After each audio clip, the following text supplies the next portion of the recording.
Welcome to night number 114 of History Bedtime Stories in our pajamas in bed. And tonight's episode is brought to you by Buddy's Pizza. And it's July 4th. Happy July 4th, everyone. Happy Independence Day. But did you know that John Adams actually thought we were celebrating on the wrong day? He genuinely believed until his dying day that July 2nd should be Independence Day. It all starts back in June, though. On June 7th, the Continental Congress met in Pennsylvania State House, which later becomes known as Independence Hall in Philadelphia. They hear the Virginia delegate, a man named Richard Henry Lee, introduce a motion calling for the colony's independence from Britain, that we no longer wanted to be a colony of the British Empire.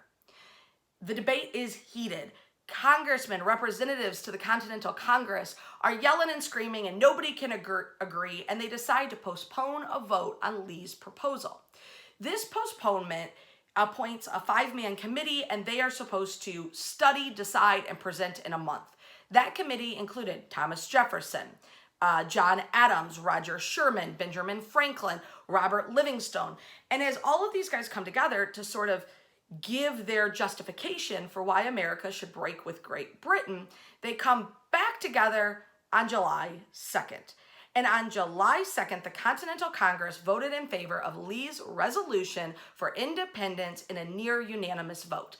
The only people who didn't vote were the state of New York. They had sort of abstained from voting, but later they agree and vote in the affirmative, and we are succeeding from Britain. The battle for the revolution is now on. Well, the reason July 4th gets all of the press is because on July 4th, the Continental Congress formally adopted the Declaration of Independence. But the vote was on the 2nd.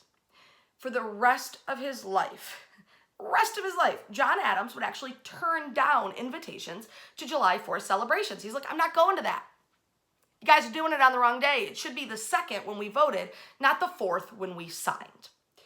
A bit ironically, John Adams, along with Thomas Jefferson, both die on July 4th, 1826. 50 years of Independence Days later, they die on the day John Adams says is 2 days late to the celebration. 4th of July celebrations have really been part of American history since the year after the signing of the Constitution. In pre-Revolutionary War days, colonists actually celebrated the King's birthday. So once we declare that we are leaving Great Britain, you start seeing sort of those traditional King's birthday holidays replaced with the birth of the nation holidays. In the summer of 1776, some colonists actually celebrated by having fake funerals for the king. They had King George III funerals as a way of saying, we're independent, because the king wasn't dead. It was celebrating the end of the monarchy in America and a triumph of liberty.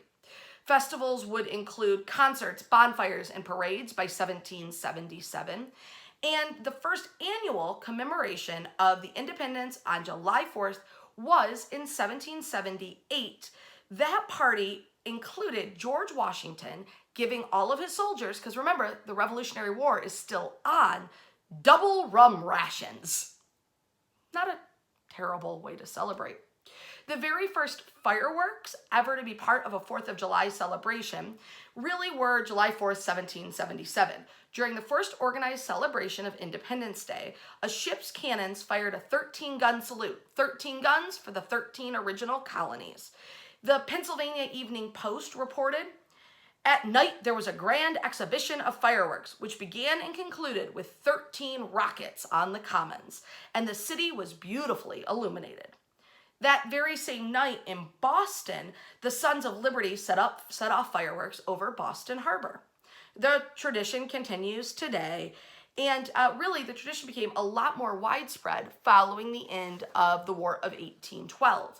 In 1870, the United States Congress made the 4th of July a federal holiday, and in 1941, the provision was expanded to give all federal employees a paid day off. Schools would be closed, banks would be closed. It is a holiday officially as of 1941.